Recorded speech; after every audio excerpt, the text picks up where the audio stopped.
नमस्कार, स्वागत है आप सबका दिन भर की तमाम बड़ी खबरों के साथ। मैं हूं कवीन सचान। शुरुआत इस वक्त की हेडलाइन से।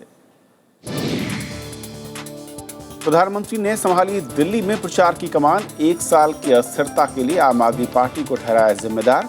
एनडीए को बताया गरीबों की सरकार। आम आदमी पार्टी के घोषणा पत्र में वादों की बौछार। सस्ती बिजली और मुफ्त पानी का वादा, जन लोकपाल और पूर्ण राज्य का मुद्दा भी शामिल। लोकसभा स्पीकर ने विकास के लिए राजनीतिक मतभेद दूर रखने की दी सलाह। लखनऊ में पीठासीन अधिकारियों का सम्मेलन। शारदा चिटफंड घोटाले में पूर्व केंद्रीय मंत्री मतंग सिंह गिरफ्तार। कोलकाता में सीबीआई ने की 7 घंटे तक पूछताछ। और अब कहीं से भी छोड़ी जा सकेगी अग्नि 5 मिसाइल। 5000 किलोमीटर तक मारक क्षमता। डीआरडीओ प्रमुख अविनाश चंद्र रिटायर। और देखते हैं हमारी पहली खबर।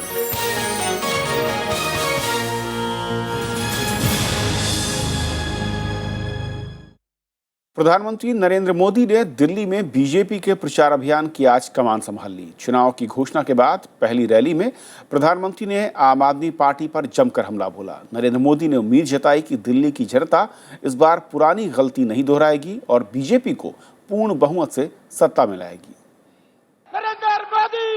प्रधानमंत्री नरेंद्र मोदी की पूर्वी दिल्ली की सीबीडी ग्राउंड में हुई इस रैली में निशाने पर आम आदमी पार्टी रही। उन्होंने पार्टी का नाम नहीं लिया, लेकिन एक के बाद एक आरोपों के बाद आम आदमी पार्टी को झूठा करार दिया। एकाध बार झूठ चल जाता है, एकाध बार लोगों की आंख में धूल झोंक करके कुछ पाना सरल हो जाता है, लेकिन बार बार लोगों की आंख में धूल झोंक करके कोई सफलता प्राप्त नहीं कर सकता है। प्रधानमंत्री ने बीजेपी की सीएम उम्मीदवार किरण बेदी की भी जमकर तारीफ की। प्रधानमंत्री ने कहा कि केंद्र और राज्यों में अगर एक ही दल की सरकार होती है तो इससे बेहतर तालमेल बैठाया जा सकता है। दिल्ली की जनता ने विधानसभा के चुनाव में कमी रह गई थी, उस कमी को पूरा करने के लिए लोकसभा के चुनाव में ताकत दिखा दी। वही दिल्ली इस चुनाव में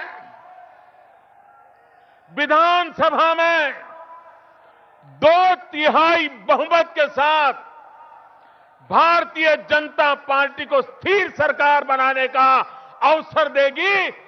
नरेंद्र मोदी ने दिल्ली की जनता से विकास के नाम पर वोट मांगे और प्रधानमंत्री जन धन जैसी योजनाओं को उपलब्धियों के तौर पर गिनाया।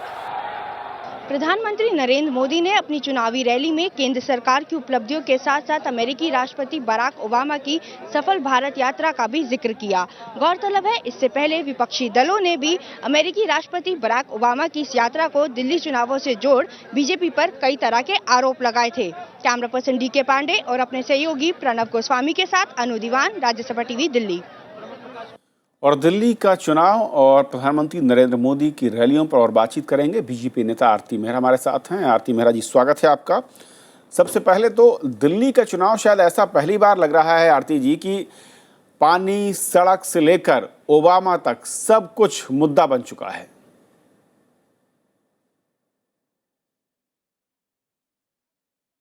महत्वपूर्ण चुनाव है और इस चुनाव में जो मुद्दे हैं, जो भी आज के प्रेवलेंट चल रहे हैं, उसके साथ ही साथ दिल्ली के इश्यूज तो वही है। दिल्ली को स्वच्छ पानी देना है, दिल्ली को पूरी बिजली देनी है, दिल्ली को सस्ती बिजली देनी है।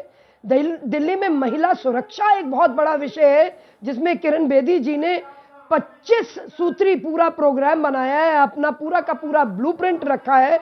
हमारे जो प्रधानमंत्री जी हैं, उन्होंने वादा किया है कि जनरेटर फ्री दिल्ली करेंगे, सस्ती दिल्ली करेंगे और एलईडी की दिल्ली करेंगे। इसके साथ ही साथ पानी हम मुनक नहर से लेके आएंगे। अनऑथराइज कॉलोनीज का काम हमने ऑलरेडी किया है और बहुत बड़े मुद्दे, हम झूठ परोसना नहीं जानते, हम सच्चाई से संवेदनशील तरीके से काम करना चाहते हैं। पिछले 8 महीने की केंद्रीय सरकार जो है उसे देश की जनता ने सराहा है। 65% के करीब लोग कहते हैं कि हाँ, हम मोदी जी के कामों से बहुत खुश हैं। तो ऐसे में मुझे लगता है कि भारतीय जनता पार्टी की तालमेल की पूर्ण बहुमत की स्थिर सरकार बनाने के लिए जनता पूरी तरह से तैयार है। आरती मेहरा, लेकिन मैंने जो सवाल पूछा था पूरी तरह से इस आपकी तमाम नीतियां, मैं इसी पर आ जाता हूं, जो आपने नीतियां कही और विजन की बात की, लेकिन इसके बावजूद बीजेपी एक राष्ट्रीय पार्टी जिसकी केंद्र में सरकार, लेकिन अब तक घोषणा पत्र नहीं, आपने कहा विजन डॉक्यूमेंट लाएगी, अब तक वो भी नहीं आया। किरण बेदी ने जरूर एक जो है अपना जारी किया है, क्या उसी को पार्टी का घोषणा पत्र या पार्टी का विजन डॉक्यूमेंट मान लिया जाए? नहीं, देखिए नहीं, वो महिलाओं के लिए लाई, युवाओं के लिए लाई। पार्टी का विजन डॉक्यूमेंट बहुत जल्द हम लेके आ रहे हैं। विजन डॉक्यूमेंट वो है, प्रधानमंत्री जी अपने मुंह से उनकी विश्वसनीयता, उनके काम के प्रति ईमानदारी, उनका एक विकासवादी चेहरा, ये सारी जनता देख रही है और पेपर्स में भी हम लेके आ रहे हैं। देखिए, आम आदमी पार्टी का भी आज ही आया है, इससे पहले वो बात रख रहे थे। हमने भी गहन, दिल्ली में भारतीय जनता पार्टी नई नहीं है, अपना विपक्ष का पद भी बहुत मजबूती से हम निभाते रहे हैं और आज हम दिल्ली के जन जन से वाकिफ हैं। जनता के बीच में हमारी लगातार जनसभाएं हो रही हैं, रोड शोज हो रहे हैं, रैलीज हो रही हैं। उसके माध्यम से हम सीधा कनेक्ट कर रहे हैं जनता के साथ। तो मैं ये कहना चाहूंगी, हम जनता से जुड़े हुए हैं और लोकतंत्र में परीक्षा जनता के सामने होती है। अभी आपने देखा, हमारे काम को पहचाना, तभी हमें पूरी तरह से बहुमत मिला। लेकिन आरती मेहरा जी, अगर इतनी ही सब कुछ नीतियों को लेकर कोई मतभेद नहीं है, विजन को लेकर साफगोई है, तो आपको नहीं लगता कि इससे पहले भी बीजेपी ने कई राज्यों में चुनाव लड़ा है, वहां पर प्रधानमंत्री रैली करें, उससे पहले कम से कम एक पार्टी का विजन तो आना चाहिए था? आपको नहीं लगता कि शायद इसमें कुछ देरी हो रही, एक इम्पैक्ट डाल सकता है? दूसरी पार्टियां जब इससे पहले ही अपना घोषणा पत्र या अपने चुनावी वादे कहूं, भले ही वो हकीकत से दूर हों, व्यवहारिक हो, एक अलग बहस है, वो जारी कर चुकी हैं। नहीं, जारी कर चुकी है, उससे कोई फर्क नहीं पड़ता है। मुझे ऐसा लगता है कि भारतीय जनता पार्टी अपना एक जबरदस्त, आपको ध्यान होगा केंद्र में भी हम अपना विजन डॉक्यूमेंट भी लेके आए थे, हमने यूपीए की चार्जशीट भी बनाई थी। तो इसी तरीके से हम अपना विजन डॉक्यूमेंट लेके आएंगे और लेके आ रहे हैं। उसमें पहले और देर में फर्क नहीं पड़ता, क्योंकि प्रधानमंत्री जी स्वयं और हमारे नेता और हम सभी लोग, मैं खुद हर चैनल पे जाके, हर सभाओं में जाके हम सीधा संवाद जनता से कर रहे हैं और जनता जानती है।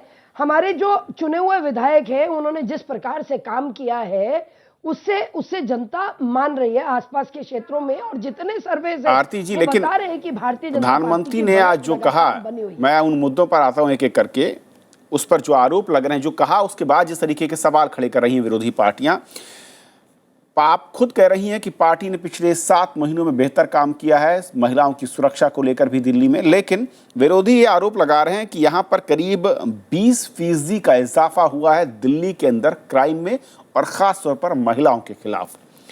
असल में क्या ये कहा जाए कि केंद्र सरकार अब आपकी है? जी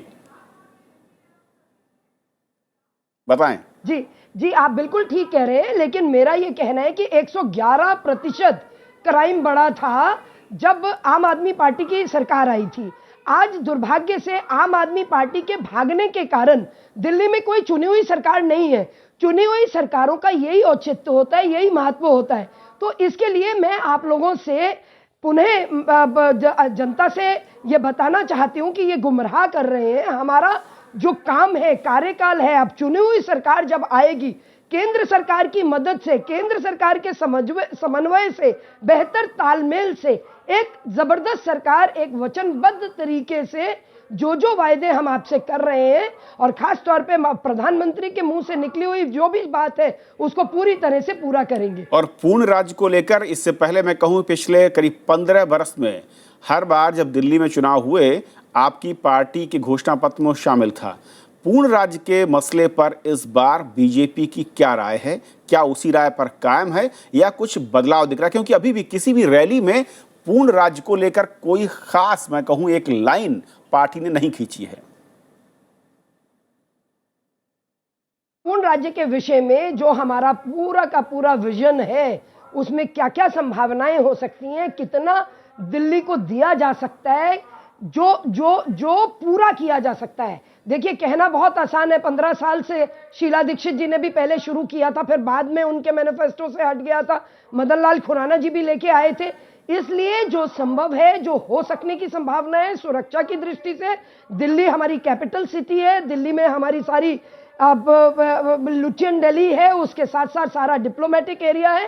सारी चीजों को देखते हुए कितना दे पाएंगे, उसका पूरा विजन, पूरा खाका दिल्ली में हम जल्द लेके आएंगे अपने विजन डॉक्यूमेंट। तो साफ संकेत यह है कि कुछ बदलाव पिछले आपके रुख से, आपकी पार्टी के रुख से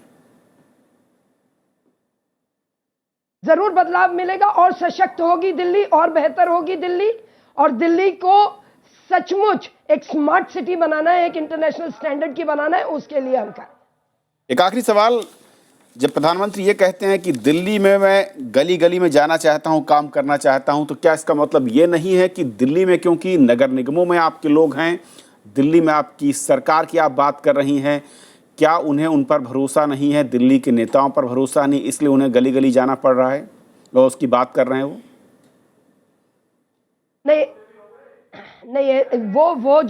वो सिंबॉलिक, सांकेतिक रूप में कि मैं गली गली का दिल्ली का ख्याल रखूंगा, एक एक चीज जो करप्शन फैली हुई है, उन्होंने कहा कि मैंने केंद्र स्तर से, हर चीज ऊपर से शुरू होती है, केंद्र स्तर में किस तरह से क्लीन किया है, इसी तरह से सरकार आने के बाद, तभी मैं कहती हूँ एक तालमेल वाली पूर्ण बहुमत की स्थिर सरकार, जिस पे पैनी नजर होगी प्रधानमंत्री जी की, उसका आप लिटरल मीनिंग ना लीजिए, क्योंकि उन्होंने झाड़ू उठाई तो देश की सारी जनता कॉन्शियस हुई।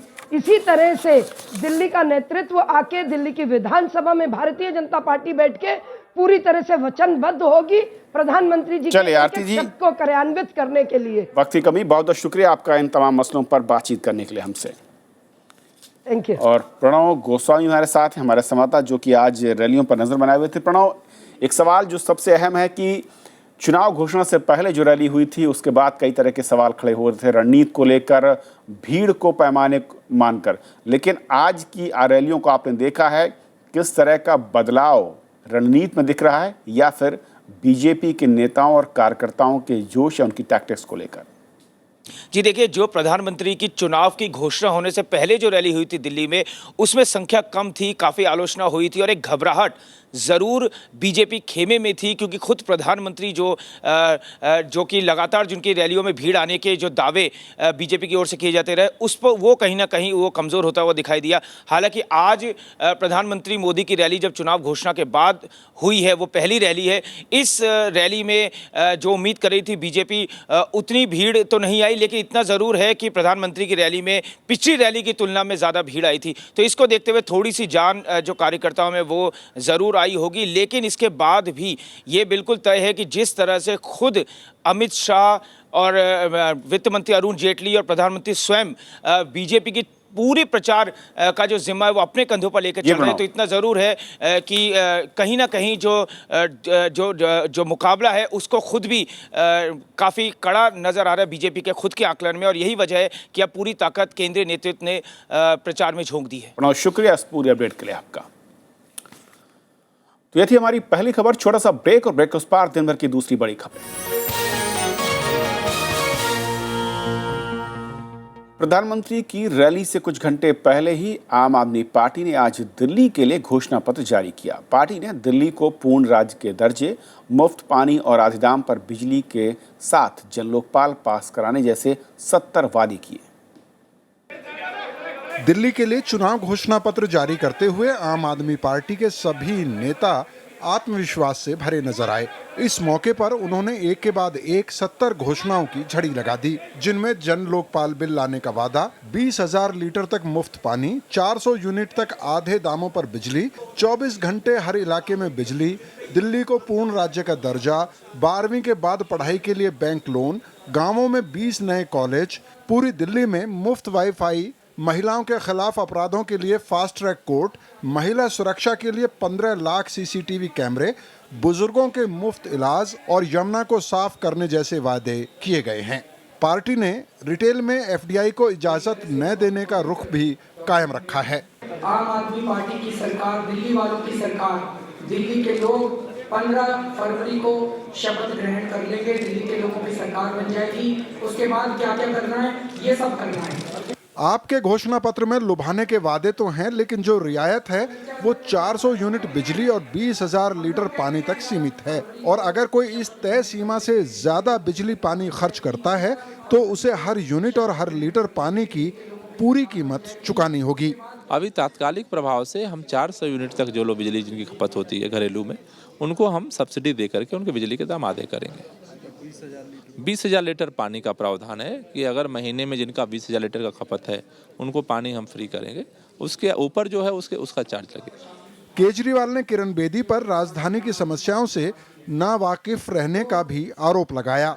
उधर बीजेपी ने घोषणा पत्र को कोरा वादा बताया है, तो कांग्रेस ने पूछा है कि इतने वादे पूरे करने के लिए संसाधन कहां से आएंगे। आम आदमी पार्टी का जो मोटो है केवल वादे करना और उसको जमीन पर ना उतारना। 2013 में भी इनके पास एक मैनिफेस्टो था, आपने उसमें से कुछ भी वादे जमीन पे आते हुए देखा था क्या? वेरी सॉरी, मेरे को नहीं लगता कि मैं उनका मैनिफेस्टो पढ़ूंगी भी, क्योंकि उनके मैनिफेस्टो का ये हाल है कि दिल्ली को बिल्कुल बेहाल कर दिया। तो आम आदमी पार्टी ने 2013 में जारी घोषणा पत्र में भी जन लोकपाल बिल, दिल्ली को पूर्ण राज्य का दर्जा और बिजली पानी के मुद्दे को शामिल किया था। लेकिन पार्टी ने आज घोषणा पत्र जारी करते हुए भी ये नहीं बताया कि वो बहुमत की हालत में भी गृह मंत्रालय की इजाजत के बगैर जन लोकपाल कैसे लेकर आएगी। विपिन चौहान, राज्यसभा टीवी। और घोषणा पत्र जारी करने के साथ ही आम आदमी पार्टी ने ईवीएम मशीन पर भी सवाल खड़े कर दिए। पार्टी नेता अरविंद केजरीवाल ने आज चुनाव आयोग से मुलाकात कर ईवीएम में गड़बड़ी पर अपनी चिंता जताई। उधर बीजेपी नेताओं ने भी किरण बेदी पर कथित अभद्र टिप्पणी के मामले में कुमार विश्वास के खिलाफ शिकायत की। दिल्ली चुनावों में हर रोज कोई न कोई नया मुद्दा सामने आ रहा है। ताजा मामला ईवीएम मशीनों में गड़बड़ी को लेकर खड़ा किया गया है। ट्वीट में केजरीवाल ने कहा कि ऐसी शिकायतें सामने आई हैं जिसमें ईवीएम का बटन दबाने पर वोट किसी दूसरे दल को पड़ जाता है। जनता के बीच में वोटिंग मशीनों को लेके एक बहुत बड़ी शंका है। कई बार मशीनों में ऐसे होता है, बटन कोई भी दबाओ, बत्ती जो जलती है वो किसी एक पार्टी की जलती है। उधर आम आदमी पार्टी के नेता कुमार विश्वास के बयान को लेकर बीजेपी ने आपत्ति जताई है और इसकी शिकायत चुनाव आयोग से की है। कुमार विश्वास ने शुक्रवार को चुनावी रैली में किरण बेदी के खिलाफ आपत्तिजनक भाषा का इस्तेमाल किया था। और आपके लिए कानून का कोई मतलब नहीं है, आप जो मर्जी चाहेंगे यूज करेंगे। आप इस तरह की धमकियां देंगे कि हम कोर्ट में चले जाएंगे, तो इलेक्शन कमीशन को इसके बारे में सोचना चाहिए कि किस प्रकार की कार्रवाई उनको करनी है। बीजेपी की सीएम पद की उम्मीदवार किरण बेदी ने कुमार विश्वास के खिलाफ पुलिस में आपराधिक मामला भी दर्ज कराया है। उधर कुमार विश्वास ने अश्लील टिप्पणी की बात से इनकार किया है। विपिन चौहान, राज्यसभा टीवी। कांग्रेस ने भी आज चुनाव आयोग में बीजेपी के खिलाफ शिकायत दर्ज कराई है। कांग्रेस का कहना है कि बीजेपी ने अब तक अपना घोषणा पत्र जारी नहीं किया, इसीलिए विज्ञापनों में किए जा रहे वादे आचार संहिता के खिलाफ हैं। अपनी शिकायत में कांग्रेस ने दावा किया कि आचार संहिता में विजन डॉक्यूमेंट जारी करने का कोई प्रावधान नहीं है। दिल्ली विधानसभा चुनाव में पहली बार तिब्बती शरणार्थी भी वोट डाल सकेंगे। हालांकि ये सुविधा उन्हीं को मिलेगी जिनका जन्म 1950 के बाद भारत में हुआ है। चुनाव आयोग ने सभी राज्यों को ऐसे मतदाताओं को वोटर लिस्ट में शामिल करने के आदेश दिए हैं। चुनाव आयोग के तिब्बती शरणार्थियों के वोट के अधिकार के फैसले पर मिली-जुली प्रतिक्रिया मिली है। तिब्बती शरणार्थियों का कहना है कि ये उनके लिए राहत भरी खबर है। हमको ये अपॉर्चुनिटी मिल रहा है कि हम रिपोर्सी नहीं है, हम भी वोट दे सकते हैं, हम भी अपना सरकार बना सकते हैं। वहीं इस अधिकार ने एक नई बहस छेड़ दी है। कुछ तिब्बती शरणार्थियों का मानना है कि इससे तिब्बत की आज़ादी की मांग को धक्का लग सकता है। We want a free Tibet. We want the citizen and the government of India to help us, and we want to vote in Tibet, and we want to get back to our country. 1950 से 1987 के बीच जन्मे तिब्बती शरणार्थियों के बच्चे इस बार दिल्ली विधानसभा में अपने मताधिकार का इस्तेमाल कर सकेंगे। चुनाव आयोग का ये फैसला अगस्त 2013 के कर्नाटक हाईकोर्ट के उस फैसले के बाद आया है जिसमें तिब्बती शरणार्थियों को वोट देने की बात कही गई थी। भारत में 1 लाख से ज्यादा तिब्बती रेफ्यूजी रहते हैं और दिल्ली में ये चांदनी चौक विधानसभा क्षेत्र के तहत आने वाले इलाके मजनू के टीले में रहते हैं। हालांकि दिल्ली में कितने तिब्बती रेफ्यूजी हैं, इसकी कोई औपचारिक संख्या उपलब्ध नहीं है। कैमरामैन अश्विनी के साथ दिल्ली से कृति मिश्रा, राज्यसभा टीवी। लोकसभा अध्यक्ष सुमित्रा महाजन ने विधानमंडलों की कार्यवाही में बढ़ते अवरोधों को रोकने के लिए विधायिकाओं को तकनीक से लैस करने की जरूरत बताई। ये बात उन्होंने लखनऊ में चल रहे पीठासीन अधिकारियों के सम्मेलन में कही। उन्होंने कहा कि पीठासीन अधिकारियों को ये सुनिश्चित करना होगा कि केंद्र और राज्यों में अलग अलग दलों की सरकार होने का विकास पर असर न पड़े। देश भर से आए पीठासीन अधिकारियों के सम्मेलन में संसदीय गरिमा पर खास चर्चा हुई। इसके अलावा पेपरलेस पार्लियामेंट और विकास में विधायिकाओं की भूमिका पर भी बात हुई। लोकसभा अध्यक्ष सुमित्रा महाजन ने सांसदों और विधायकों को युवाओं के लिए नजीर बनने की सलाह दी। साथ ही कार्यवाही में अवरोधों पर भी चिंता जाहिर की। स्पीकर विधानसभा का, स्पीकर लोकसभा के, राज्यसभा के, विधान परिषद के, ये मिलकर के भी ये सोच सकते हैं कि सरकारें अलग हो सकती है, मगर मेरा इतना विश्वास है कि पार्टी अलग हो, मगर कोई भी पार्टी विकास के खिलाफ तो नहीं हो सकती। उत्तर प्रदेश विधानसभा के अध्यक्ष माता प्रसाद पांडे ने कहा कि 1887 में गठित उत्तर प्रदेश विधानमंडल ने समय समय पर तमाम चुनौतियों को स्वीकार करते हुए महत्वपूर्ण कानून पारित किए हैं। उत्तर प्रदेश के मुख्यमंत्री अखिलेश यादव ने कहा कि लंबे समय बाद लखनऊ में हो रहे इस सम्मेलन से संसदीय परंपराओं के बारे में सीखने का मौका भी मिलेगा। लोकसभा सदस्य के रूप में और उत्तर प्रदेश विधानसभा में नेता सदन की भूमिका निर्वहन करते हुए मेरा अनुभव रहा है कि पीठासीन अधिकारी के धैर्य और त्याग के बिना सदन संचालन काफी मुश्किल हो जाता है। सम्मेलन में लोकसभा के महासचिव अनूप मिश्रा और राज्यसभा के महासचिव शमशेर के शरीफ भी मौजूद थे। सम्मेलन का समापन रविवार को होगा। भारत के विधायी निकायों के पीठासीन अधिकारियों के सम्मेलन में वैसे तो कई सवाल उठे, लेकिन फोकस रहा पेपरलेस पार्लियामेंट और विधानसभाओं की विकास में भूमिका। कल भी सम्मेलन जारी रहेगा और इसके बाद फैसला होगा कि कौन कौन से ऐसे मुद्दे हैं जिन पर आम सहमत बनी। कैमरा नीलेश के साथ अरविंद कुमार सिंह, राज्यसभा टीवी, लखनऊ। शारदा चिटफंड घोटाले में सीबीआई ने पूर्व केंद्रीय मंत्री मतंग सिंह को गिरफ्तार कर लिया है। कोलकाता में जांच एजेंसी ने आज उन्हें पूछताछ के लिए बुलाया था। 7 घंटे लंबी पूछताछ के बाद उन्हें गिरफ्तार कर लिया गया। उन पर आपराधिक साजिश और धोखाधड़ी जैसे आरोप लगाए गए हैं। उनसे इस मामले में प्रवर्तन निदेशालय भी पूछताछ कर चुका था। शुक्रवार को टीएमसी सांसद और पूर्व रेल मंत्री मुकुल रॉय से भी इस मामले में पूछताछ हुई थी। शारदा चिटफंड मामले में पश्चिम बंगाल के परिवहन मंत्री मदन मित्रा और राज्यसभा सांसद संजय बोस की गिरफ्तारी हो चुकी है। तृणमूल कांग्रेस संसद के बजट सत्र के दौरान नरेंद्र मोदी सरकार को घेरने की तैयारी में है। पार्टी कालाधन, भूमि अधिग्रहण अध्यादेश और शारदा चिटफंड मामले में टीएमसी सांसदों से सीबीआई की पूछताछ का मुद्दा भी उठाएगी। पार्टी ने केंद्र सरकार पर वादाखिलाफी का आरोप लगाया है। कोलकाता में पार्टी की बैठक को पश्चिम बंगाल की मुख्यमंत्री ममता बनर्जी ने संबोधित किया। टीएमसी के सांसद डेरेक ओब्रायन ने इस बात की जानकारी दी। संसद का बजट सत्र 23 फरवरी से शुरू हो रहा है। केंद्र सरकार ने कहा है कि अब सभी विज्ञापनों और सरकारी सूचनाओं में 1976 में संशोधित संविधान की प्रस्तावना का ही उपयोग किया जाएगा। सूचना और प्रसारण मंत्री अरुण जेटली ने चिट्ठी लिखकर डीएवीपी और दूसरे विभागों के अधिकारियों को ये सुनिश्चित करने के निर्देश दिए हैं। दरअसल मंत्रालय ने गणतंत्र दिवस पर विज्ञापन में संविधान की मूल प्रस्तावना छापी थी, जिसमें धर्मनिरपेक्ष और समाजवादी शब्द नहीं थे। 1976 में 42वें संविधान संशोधन के जरिए दोनों शब्द प्रस्तावना में जोड़े गए थे। देश के मिसाइल कार्यक्रम ने आज एक नई उपलब्धि हासिल की। सबसे लंबी दूरी तक मार करने वाली परमाणु मिसाइल अग्नि 5 का पहली बार कनस्तर तकनीक से प्रक्षेपण किया गया, यानी इसे अब कहीं से भी बड़ी आसानी से ट्रांसपोर्ट कर छोड़ा जा सकता है। राष्ट्रपति प्रणब मुखर्जी और प्रधानमंत्री नरेंद्र मोदी ने इस कामयाबी पर वैज्ञानिकों को बधाई दी है।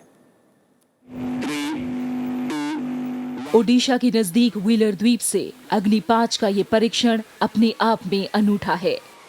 स्वदेश निर्मित अग्नि 5 को शनिवार सुबह करीब 8 बजे खास तरह के कनस्तर के सहारे लॉन्च किया गया, जिसके बाद अब इसे सड़क से भी लॉन्च किया जा सकता है। अग्नि 5 नेविगेशन, वॉरहेड और इंजन के मामले में नई तकनीक से लैस है। 5000 किलोमीटर की मारक क्षमता वाली इस मिसाइल को कुछ और परीक्षणों के बाद साल भर के अंदर सेना को सौंपने की योजना है। मुझे लगता है कि there should be more successes DRDO में, more activity and more final solution. सतह से सतह तक मार करने वाली ये मिसाइल 1 टन से ज्यादा परमाणु आयुध ले जाने में सक्षम है। करीब 17 मीटर लंबी, 2 मीटर चौड़ी और 50 टन वजनी मिसाइल का ये तीसरा कामयाब परीक्षण है। इस अंतर महाद्वीपीय बैलिस्टिक मिसाइल का सबसे पहले 19 अप्रैल 2012 को कामयाब परीक्षण हुआ था। इसके बाद 15 सितंबर 2013 को भी इसका टेस्ट सफल रहा। इस मिसाइल को डीआरडीओ ने विकसित किया है। अग्नि मिसाइल कार्यक्रम में अहम भूमिका निभाने वाले डीआरडीओ प्रमुख अविनाश चंद्र भी शनिवार को रिटायर हो गए। Bureau report, Rajya Sabha TV.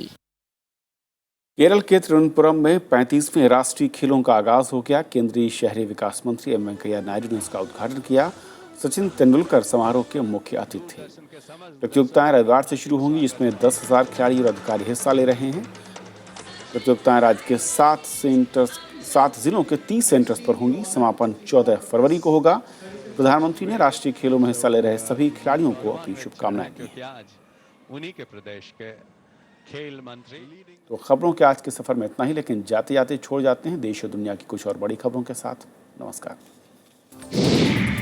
Gujarat के जामनगर में आज मिग-21 लड़ाकू विमान हादसे का शिकार हो गया। हालांकि पायलट सुरक्षित बचने में कामयाब रहा। इससे पहले मंगलवार को राजस्थान के बाड़मेर जिले में मिग-27 लड़ाकू विमान हादसे का शिकार हो गया था। असम के तेजपुर जिले में 2 अलग-अलग हादसों में 11 लोगों की मौत हो गई।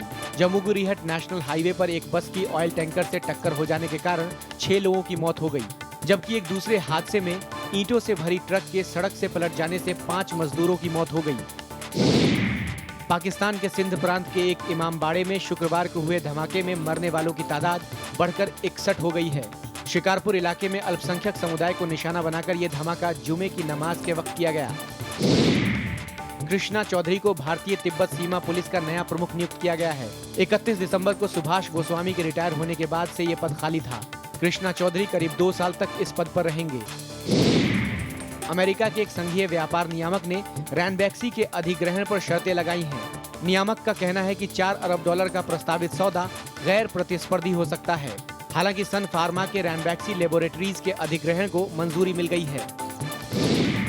अमेरिकी टेनिस स्टार सेरेना विलियम्स ने ऑस्ट्रेलियन ओपन का महिला सिंगल्स खिताब जीत लिया है।